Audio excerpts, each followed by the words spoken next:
Hello, my dear students. How are you? I hope that all of you are okay. كيفكم يا شباب؟ إن شاء الله تكون أموركم تمام.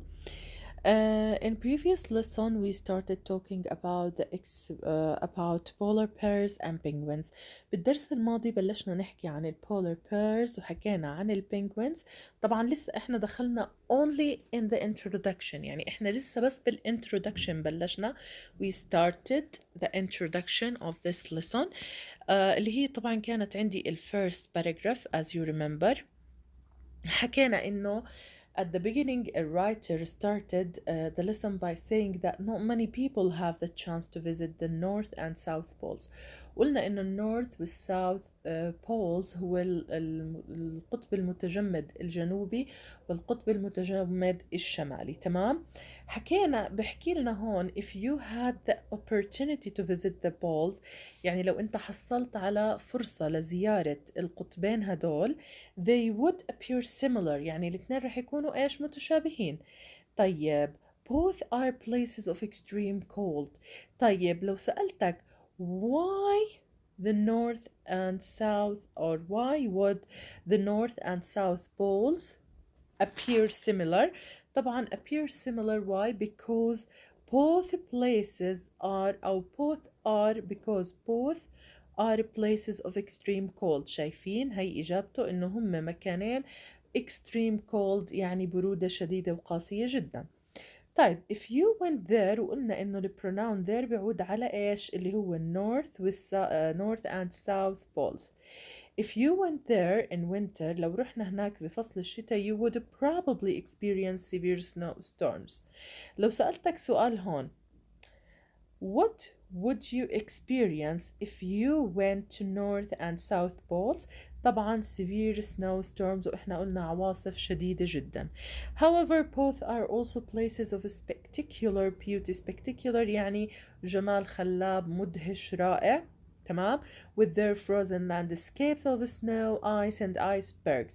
طبعا الجمال الخلاب هذا الرائع طبعا هو بإيش؟ with their frozen landscapes اللي هي المناظر الطبيعية المتجمدة، سواء لا في الثلوج أو في الجليد أو الآيسبرغز اللي هي بنقدر نحكيها القطع الجليدية الكبيرة، بيكون حجمها كبير جدا بين زي يابسة صغيرة بس هي عبارة عن جليد. طيب هون بحكي لنا if you went on a special adventure boat trip، لو انت رحت بقارب خاص، قارب رحلات قارب مغامرات رحلات خاص. تمام. when you visited لما تزوره أكيد you would be able to observe، رح أنت تصح لك الفرصة أو يكون عندك فرصة لإيش؟ to observe، لأنك تراقب unique wildlife of these places اللي هي الحياة البرية المدهشة أو الفريدة من نوعها لهاي الأماكن. so here is another question. لو سألتك what would you be able to observe؟ تمام. if you went on a special adventure boat trip. لو سألتك what would you be able to observe؟ تمام. if you went on a special adventure boat trip رح تجاوبني the unique wildlife of these places. the unique wildlife of these places اللي هو الحياة البرية الفريدة من نوعها لهاي الأماكن، مثل البولار بيرز والبينجوينز والسيلز، مثل الدببة القطبية البطاريق والسيلز اللي هي الفقمات.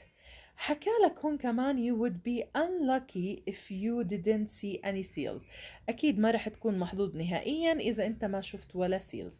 إجينا هون كملنا line 17، حكينا إنه the polar bear بلش يحكي لنا هلأ عن إيش؟ عن ال first animal اللي هو ال polar bear. تعرفوا هلأ إحنا when we started this lesson we said that or the title of this lesson is what؟ polar bears and penguins اللي هو بيحكي لي عن البولار بيرز وبيحكي لي عن البنجوينز. So بما إنه الدرس عنهم هو أول شيء أعطاني introduction to what? Introduction to the place that where we can find polar bears and penguins. للمكان اللي بنقدر نلاقي فيه هدول التو animals. بلس إنه كمان حكالي شغلة كتير مهمة، إنه هو أعطاني description. شو يعني description يعني وصف لشو؟ description of these two places، يعني أعطاني description لهدول البيئتين اللي بيعيش فيها البولار bears والبنجوينز. Now we are going to start with polar bear اللي هو الدب القطبي. So لو سألتك هون سؤال where does the polar bear live؟ وين بيعيش البولار bear؟ طبعا in the cold snowy arctic lands in the north pole. ننتبه لشغلة، هلا هو حكى لنا cold و snowy والتنتين adjective. التو adjectives بيوصفوا لي ايش؟ الاركتيك lands اللي هي الأراضي المتجمدة. طيب بتتذكروا أنا قلت لكم what is the difference between Arctic and Antarctica، وإنه واحدة هي بتكون القارة القطبية المتجمدة والثانية القارة القطبية الشمالية المتجمدة والجنوبية المتجمدة. تمام، وشرحت هذا بالفيديو الثاني بالفيديو الأول اللي أنا بعثت لكم إياه. أوكي، حكى لو سألتك هون where does polar bear live؟ تحكي لي in the cold snowy arctic lands in the north pole، يعني هو بالنورث. تمام. it has، شوفوا الات هاي على ايش بتعود؟ انا لما بحكي لك it has تتذكروا احنا حكينا عن it يا شباب، البروناون it. what does the underlined pronoun it refer to؟ لإيش بيعود الات؟ طبعا هو بيعود على البولار bear، بيعود على ايش؟ على الدب القطبي. it has يعني يمتلك. it has a thick layer of fat، إذن هو عنده طبقة سميكة من إيش؟ من الدهون. إذن underneath its skin، تحت إيش؟ تحت جلده. إذن لما بدي أجي أحكي لك what does the polar bear have أو what are the characteristics of polar bear، شو هي صفات البولار bear اللي بتساعده إنه هو يعيش ب this cold weather؟ أول شيء إنه it has a thick layer of fat underneath its skin، إنه هو عنده طبقة من الدهون. layer اللي هي طبقة، thick adjective ومعناها سميك أو كثيف، of fat underneath its skin. وإجينا للبروناون its وحكينا بيعود على مين؟ على البولار bear. and this helps to keep it warm. برضو قلنا هون البروناون it بيعود على مين؟ على البولار bears. شوفوا this helps، يعني ايش هو helps؟ انه thick layer of fat underneath polar bears skin helps it to keep warm. helps it to keep warm أو helps to keep it warm اللي هو it البولار bear، هو بيساعد البولار bear إنه يضل إيش؟ دافئ، warm. it also has، الات مرة تانية عمين بتعود على البولار bear. it also has a thick layer، برضو هون عندي adjective thick، طبقة سميكة من إيش؟ of fur اللي هو إيش؟ الفرو. all over its body، يعني حوالين جسمه كامل في طبقة كثيفة أو سميكة من الفرو. إذن في شغلتين there are two things that help، تمام، polar bears two things that help polar bears to live in the cold weather. أول شغلة اللي هي thick layer أو بتساعده بإنه يتكيف adapt itself in this cold weather، إنه it has a thick layer of fat underneath its skin، تحت جلده مباشرة. و it also has a thick layer of fur and on its body، في عنده على جسمه طبقة سميكة من إيش؟ من اللي هو طبعا الفرو. طيب including إيش؟ including the soles يا مثل اللي هي باطن أقدامهم، يعني هلا باطن القدم من تحت بيكون مهيأ بطريقة اللي هي باطن أقدامهم feet، مهيأ وبساعدهم على إنهم يمشوا ويتحركوا ويصيدوا ويعملوا كل شيء بالcold weather. including بما يتضمن اللي هي soles of its feet اللي هي باطن أو بواطن أقدامهم. شوفوا هون في function لهاي soles feet. الsoles of its feet إله وظيفة. الفانكشن إنه allows it الات عمين بتعود على البولار بير. إذن هو بيسمح للبولار بير allows it to swim in the coldest seas without feeling the cold. شايفين ايش الفانكشن here؟ انه هو allows it يعني بيسمح للبولار بير to swim انه يسبح في ال coldest seas. coldest seas طبعا هاي adjective وهي طبعا superlative adjective.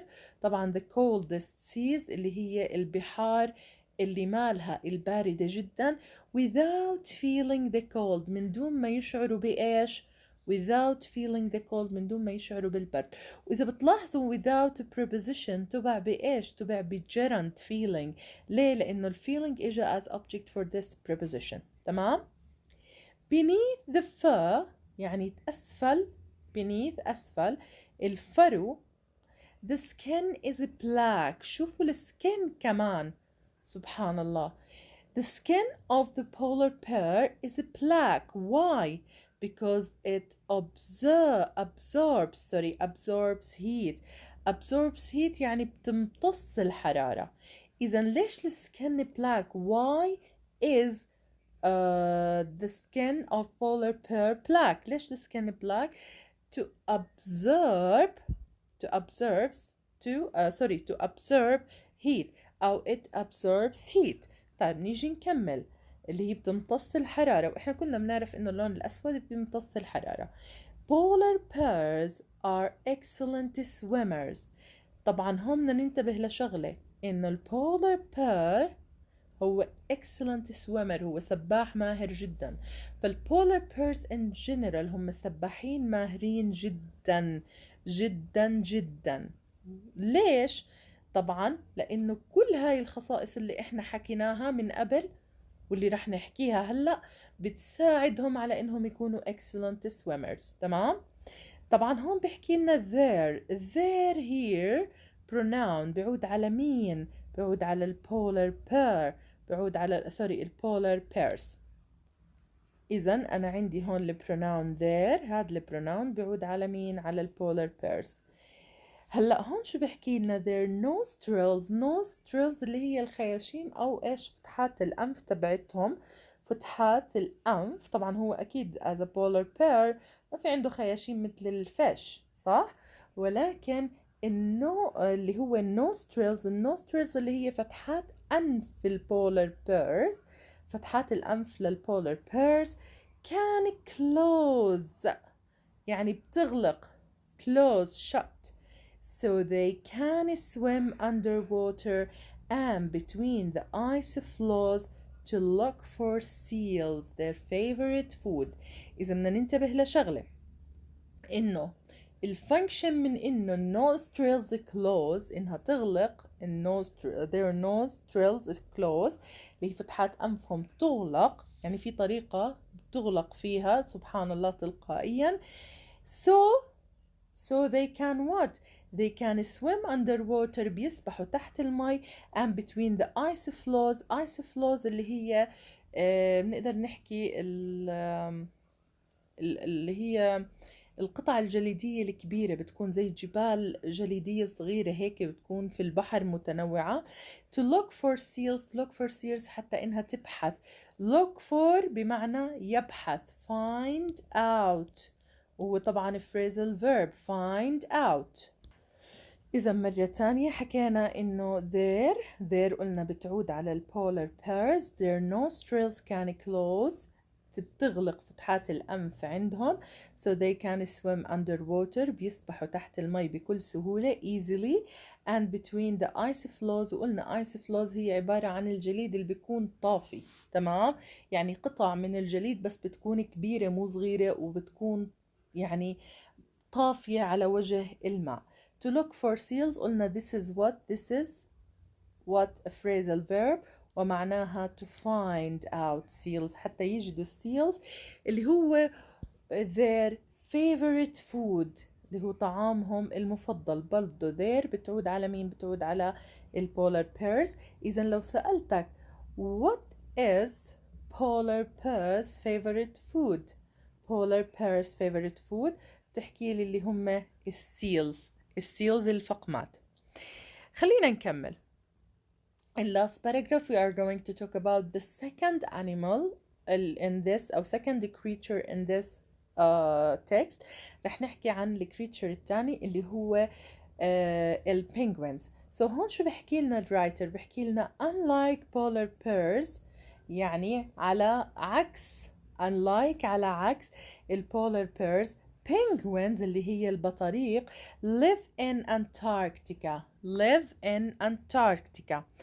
وبرضو أنا شرحت لكم وين أنتاركتيكا وين بتيجي اللي هي الأركتيك وأنتاركتيكا. هلأ إذن أركتيك وين بيعيش فيه؟ شو بيعيش فيها؟ اللي هي البولار بيرز. وأنتاركتيكا بيعيش فيها مين؟ البينجوينز. penguins keep warm. كيف بضلوا دافين هدول البينجوينز؟ لو سألتك how do penguins keep warm؟ أول شي عندهم thick skin، عندهم جلد سميك جدا and lots of fat، والكثير من الدهون under the skin، تحت جلدهم. إذن هون بدنا ننتبه. لو سألتك how do penguins keep warm؟ كيف بيبقوا أنفسهم دافئين؟ كيف بضلوا دافئين؟ warm قلنا بمعنى دافئ، كيف بضلوا مدفين حالهم أو دافيانين؟ قلنا إنه thick skin، عندهم طبقة سميكة من الجلد، lots of fat under the skin، وتحت هاي الطبقة السميكة من الجلد شو في عنا؟ في عنا طبقة كمان سميكة من إيش؟ من الفات اللي هي الدهون. Penguins have dark colored feathers. لو بدنا نيجي للpenguins mostly they have dark colored feathers. dark يعني ألوان غامقة سوداء. أغلب الريش بيكون يا أبيض وأسود، يعني هو من القدام بيكون أبيض ومن ورا بيكون أسود. so dark adjective colored feathers، الريش بيكون غامق جدا، ألوانه غامقة. on their back، على ظهرهم. شايفين الظهر دايما بيكون ريشه شو ماله؟ dark، غامق feathers اللي هي ريش. in their back مش معناها يعود هون، ولكن على ظهرهم. تمام. which absorb heat. هلا احنا هون حكالنا بالبولار بير، حكالنا انه ايش اللي بيخليه اللي هو absorb heat. شو اللي absorb heat؟ اللي skin plaque. شايفين الجلد اللي على البولار بير plaque so absorbs heat. لكن بالبينجوينز اللي هو شو بصير عنا؟ الفيذرز، الدارك feathers on their back، على ظهورهم أو ظهرهم. طبعا شو وظيفة الفانكشن لإله؟ absorb heat اللي هو الفيذرز هاي الدارك colored feathers وظيفته إنه absorb، أو وظيفة الريشات absorb heat from the sun to keep them warm. يعني هو بيمتص الدفء أو بيمتص الحرارة من الشمس حتى يخليهم دفيانين. وننتبه هون للبروناون them، برضو بيعود على مين؟ بيعود على البينجوينز،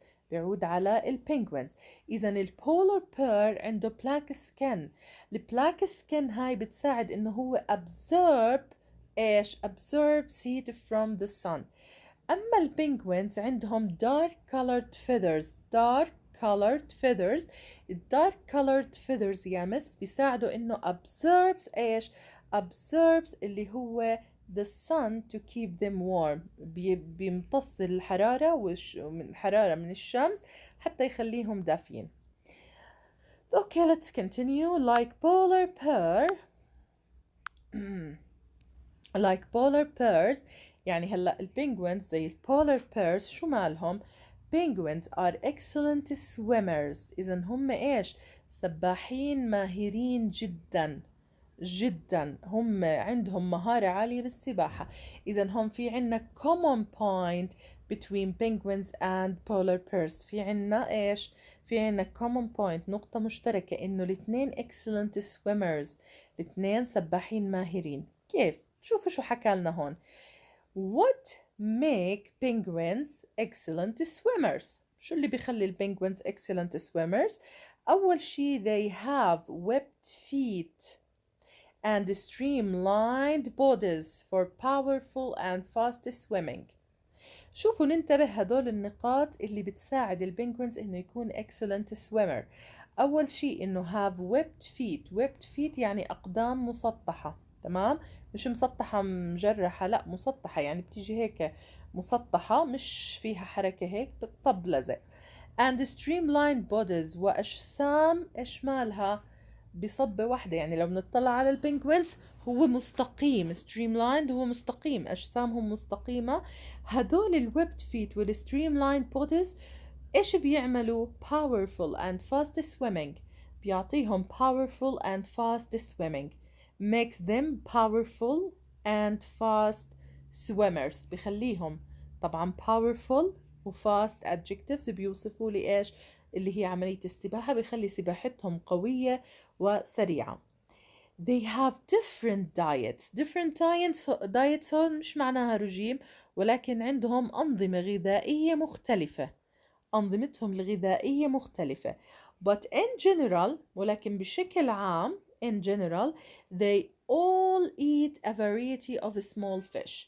سواء polar bears أو penguins. صح إنه seals هي الفيفوريت فود فور polar bears، ولكن generally بشكل عام سواء polar bears أو البنجوينز بياكلوا variety of small fish. a variety of small fish يعني إيش؟ أنواع متعددة أو مشكلة من الأسماك. أنواع متعددة من إيش؟ من الأسماك. طبعا يا عاشر أنا هون بدي أطلب منكم هوم وورك. الهوم وورك إنه أنا بدي إياك تستخرج لي الآتي. بدي تستخرج لي nouns، بدي تستخرج لي pronouns، بدي تستخرج لي gerund، بدي تستخرج لي to infinitive، وننتبه للهوم وورك. وبدي تستخرج لي كمان اللي هو ال common points و different points between polar bears and penguins. ورح أبعت لكم هذا الواجب كتابة أو بفويس نوت، على أساس إنه كل اللي ما كمل الفيديو يعرف إنه هذا الهوم وورك مطالبين انتو فيه. Thank you so much for being good listeners. See you إن شاء الله in next lesson. طبعا بالنكست lesson بإذن الله تعالى اللي رح نعمله إنه رح يكون في عنا PDF رح أرسل لك إياها فيها questions رح تحلوها ورح نحلها together. we'll discuss it together. Goodbye. See you in next lesson.